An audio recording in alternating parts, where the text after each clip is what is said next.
Hold onto your feathers in 2020.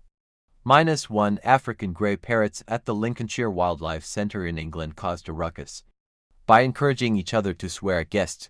Billy, Eric, Tyson, Jade, and Elsie were promptly removed from public view because, let's face it, nobody wants their kids picking up new vocabulary from feathered foul mouths. But fear not. These mischievous parrots were relocated to a different aviary within the park, joining their fellow grey parrot pals. So, while their comedy career took a nosedive, these naughty parrots will forever be remembered as the bird-brain jokers who brought laughter to our lives. Keep an ear out for their next avian adventure. That's all for now. Please subscribe.